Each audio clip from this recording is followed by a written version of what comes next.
பிரியமானவர்களே, நமது இரட்சகராகிய ஆண்டவர் இயேசு கிறிஸ்துவின் நாமத்தில் வாழ்த்துக்கள். அடையாளம் என்பது அனைவருக்கும் முக்கியமானது. பலர் மத அடையாளம், பரம்பரை, இனம் அல்லது ஆன்மீக சக்தியில் பெருமை கொள்கிறார்கள். சமூகங்கள் பெரும்பாலும் இனங்கள் அல்லது மத குழுக்களை சுற்றி உருவாகின்றன. மேலும் அந்த அடையாளத்தை பாதுகாப்பதற்காக மரபுகள் கடத்தப்படுகின்றன. கிறிஸ்தவம் பிறப்பாலோ அல்லது பாரம்பரியத்தாலோ பெறப்படுவதில்லை, மாறாக இயேசுவின் மீதான விசுவாசத்தின் மூலம் பெறப்படுகிறது. இதுதான் மறுபிறப்பு அல்லது பரிசுத்த ஆவியானவரால் மீண்டும் பிறத்தல் என்று அழைக்கப்படுகிறது. புதிய பிறப்பு என்பது மனித ஆவியின் மறுபிறப்பாகும். முதல் தெசலோனிக்கேயர் 5:23 மனிதர்களுக்கு ஆவி, ஆத்துமா மற்றும் சரீரம் உண்டு என்பதை காட்டுகிறது. ஆவி என்பது தேவனுடன் தொடர்புடையது.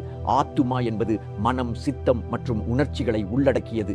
இவை முடிவெடுக்கும் இடங்களாகும். சரீரம் என்பது ஆத்துமாவின் வழிகாட்டுதலுடன் இவ்வுலகில் செயல்களை செய்கிறது. மறுபடியும் பிறத்தல் என்பதன் அர்த்தத்தை புரிந்து கொள்ள ஆதாமும் ஏவாளும் பரிசுத்தமாக படைக்கப்பட்டனர். ஆனால் தேவன் அவர்களுடைய கீழ்ப்படிதலை சோதித்தார். நன்மை தீமை அறியும் மரத்தை தவிர மற்ற எல்லா மரங்களிலிருந்தும் அவர்களால் உண்ண முடியும் என்று ஆதியாகமம் 2:16-17 வரை கூறுகிறது. ஆனால் அவர்கள் சுயமாக தேர்ந்தெடுத்து தோல்வியடைந்தனர். ஆதியாகமம் 2:17 தேவன் எச்சரித்தபடி அவர்களுடைய கீழ்ப்படியாமை ஆவிக்குரிய மரணத்தை கொண்டு வந்தது. ஆத்துமாவும் சரீரமும் தொடர்ந்து வாழ்ந்தாலும் பாவம் தேவனுடனான ஐக்கியத்தை முறித்து மனித ஆவியை பிரித்தது. பாவமும் மரணமும் ஆதாமின் மூலம் வந்து அனைவருக்கும் பரவியது என்று ரோமர் 5:12 கூறுகிறது. எந்த முயற்சியோ மதமோ அல்லது பாரம்பரியமோ நம்மை மீட்டெடுக்க முடியவில்லை. தேவன் மட்டுமே அதை செய்தார். வார்த்தை இயேசுவில் மாம்சமாகி நமக்காக மரித்து நமது மீட்புக்காக மீண்டும் உயிர்த்தெழுந்தார். தம்முடைய இரட்சிப்பின் நற்செய்தியை கேட்டு விசுவாசிப்பவர்கள் இயேசுவை மரித்தோரிலிருந்து எழுப்பிய பரிசுத்த ஆவியானவரால்